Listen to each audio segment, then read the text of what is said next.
Hello everyone, my name is Wayne. And I'm Rebecca. And we are your Bourbon Journey. Welcome to episode 16 of Bourbon Trail Tales and Tastes. We are still in Louisville, Kentucky, because now we're visiting Angel's Envy. If you watched last week, you know that this is just before Halloween. It's October 29th of 2022.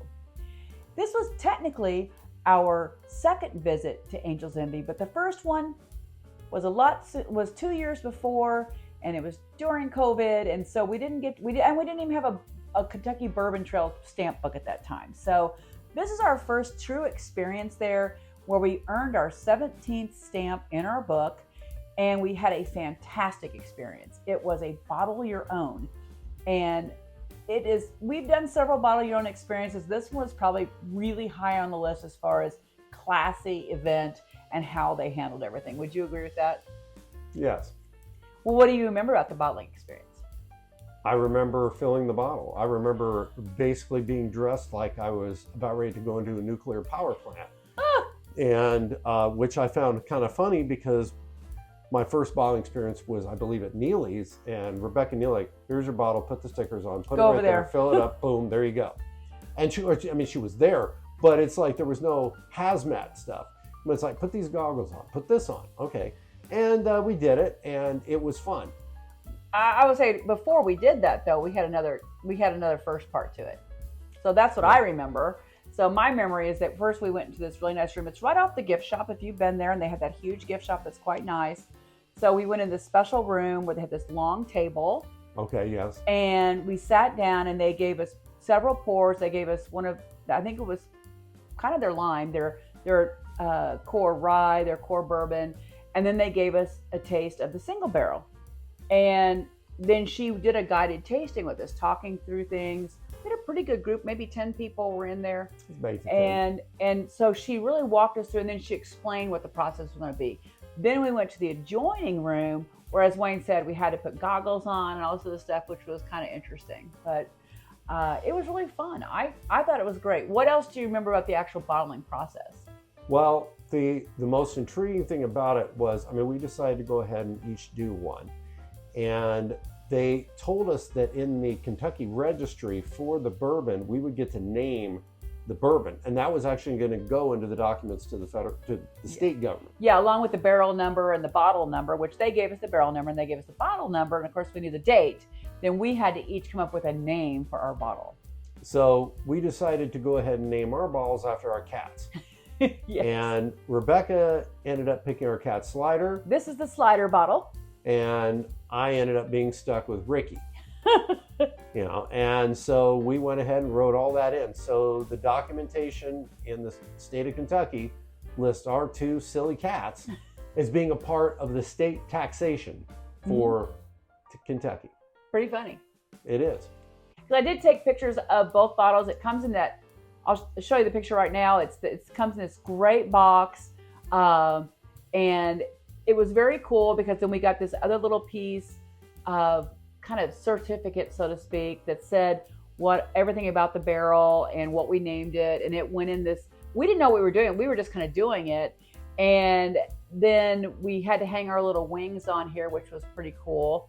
And then they had us hold our bottle, and we stood inside a giant bottle, which I thought was cool.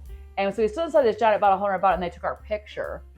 And we had no idea. So then that was all kind of done, and we thought we were finished. And she said, no, let's go upstairs. So we went upstairs where we could kind of have an overview of the distillery. We walked around the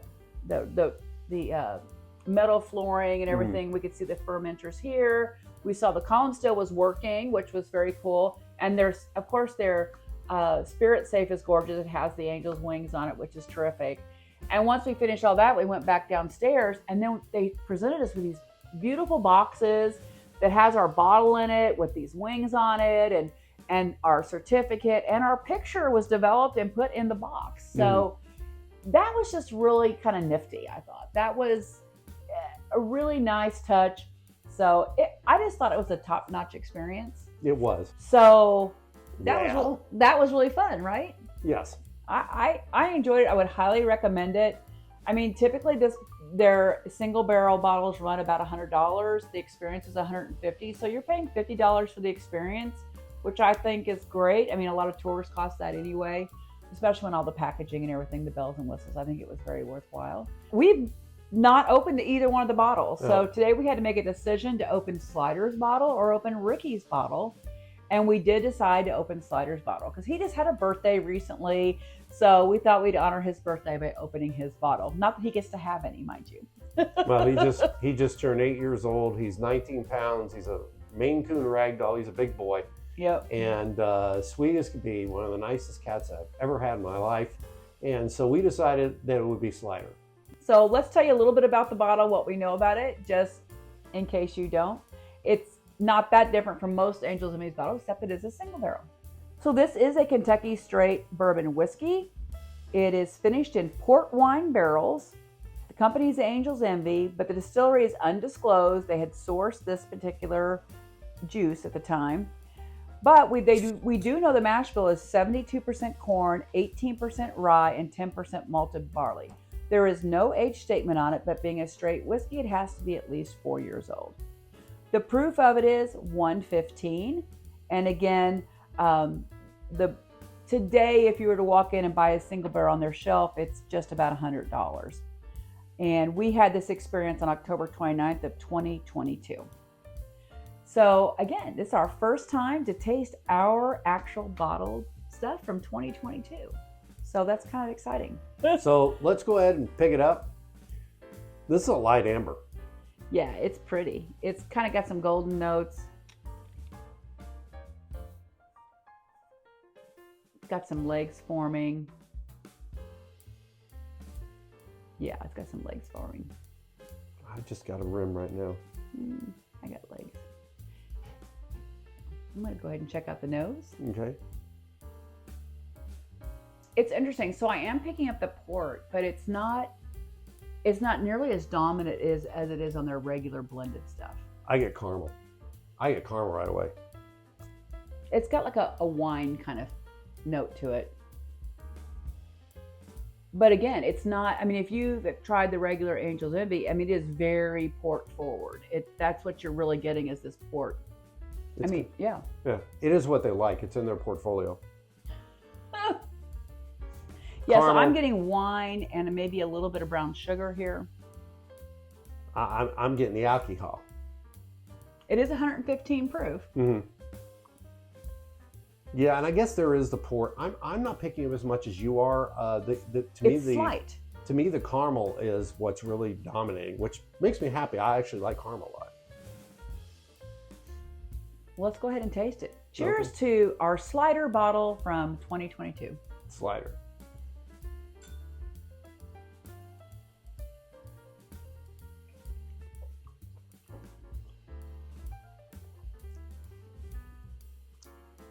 I'll just say this right off the bat.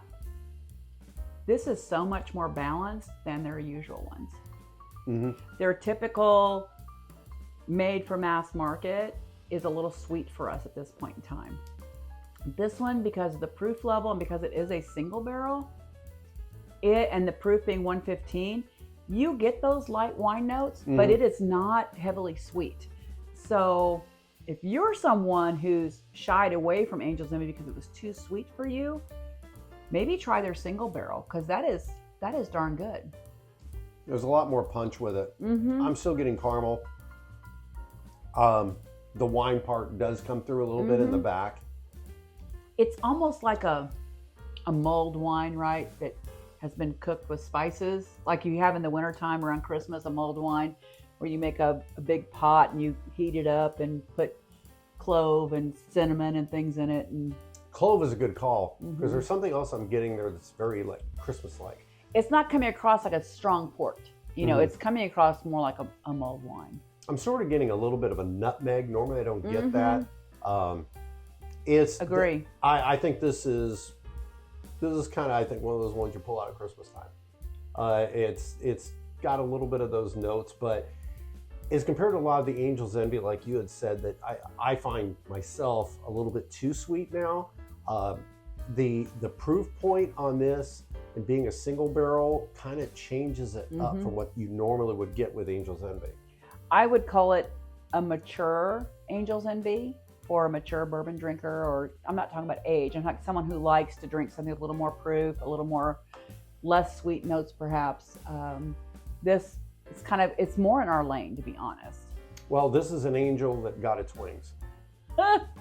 This does cling on the bottle quite a bit. Cling. It's kind of cool. Let's take another sip for this finish.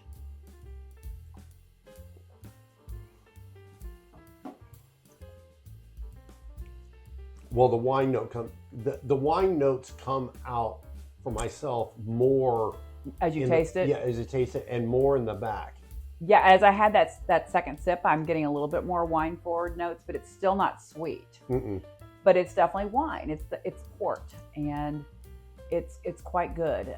The finish, I would say it's a pretty long finish. It is. I'm not getting a lot of barrel notes on the finish. I'm getting a little bit of white pepper. Yes, I agree. The clove is still there on the finish too.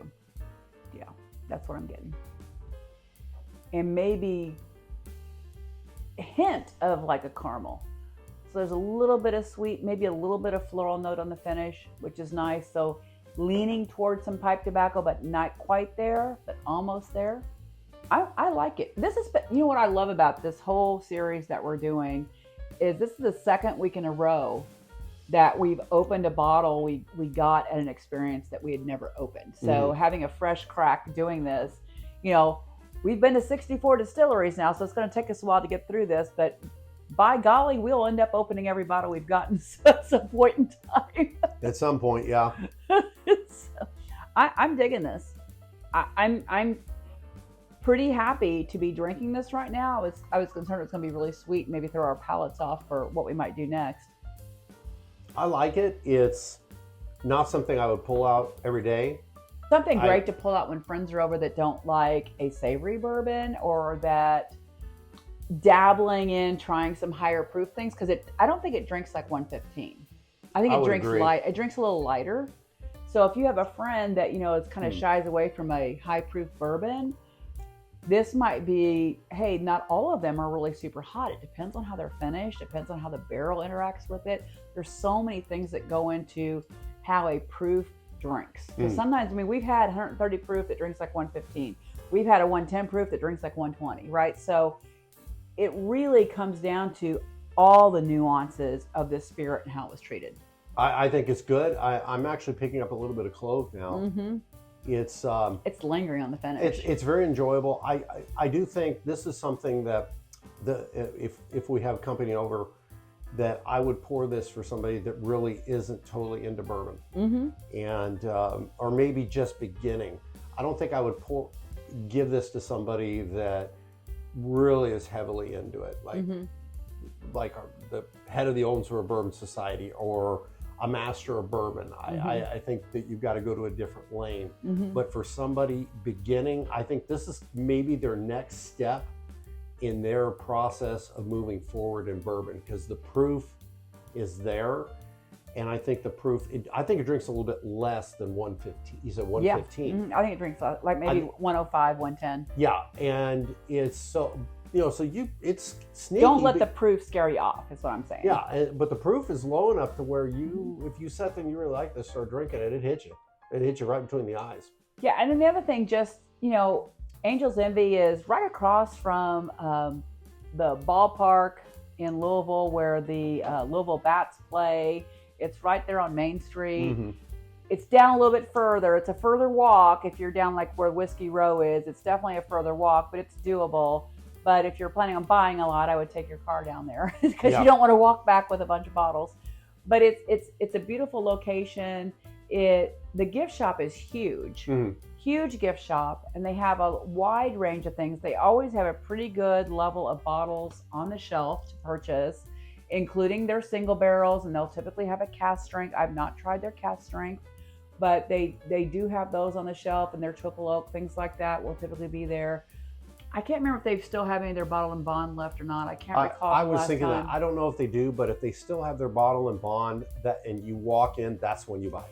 That's another one that we really, really enjoy because it's the only to our knowledge, the only cast strength bottle in bond, and it drinks very nicely. It drinks a little richer than 100 proof would. And there are so many experiences you can do there. You can do tasting experiences. There are cocktail experiences. And again, we did the bottle your own, which was again fabulous. And then of course they have distillery tours. But if you can't get an experience, you can also go upstairs. They have a gorgeous bar, really nice bar with a lot of different cocktails, and sit around there and relax. I think this day, because it was on the menu, we went up to get a cocktail, and it was some kind of like campfire thing or something like that. But I don't remember what the cocktail was called, but it had a toasted marshmallow in it. Maybe it was a toasted marshmallow old fashioned or something like that. But it was so good. I still remember it, and it's been 2.5 years ago. And so definitely check out their bar upstairs. I mean, even if you can't get a tour that day, it's definitely worth stopping in and seeing what they have to offer, checking out their gift shop. They got some great things for sale in there, and go up to the bar. Anyway, so it was a really good experience. The thing I will say, I guess to conclude, is our first time it wasn't that great, and there was reasons why. But the staff was always friendly. The staff was never off-putting. They always did the best they can, and every time we've been in there, they've always been friendly. Absolutely. Which I think is very important, because if you walk into a distillery and they're not nice, walk out. Because there's a lot of other places that will do a really good job. And their master distiller is a great guy. Gosh, Owen's awesome. Owen's really awesome. And we're going to see you, Owen. We're going to see you on the 30th at the KBF Distiller Dinner. That's true. Anyway, we look forward to seeing you there. We might bring one of the bottles, have you sign it. I think that'd be really cool. So cheers to you. Cheers to Angel's Envy. You have a good product. You do a good job. Thank you so much. If you like what we do, please hit the subscribe button, and always remember to drink extremely responsibly. Cheers.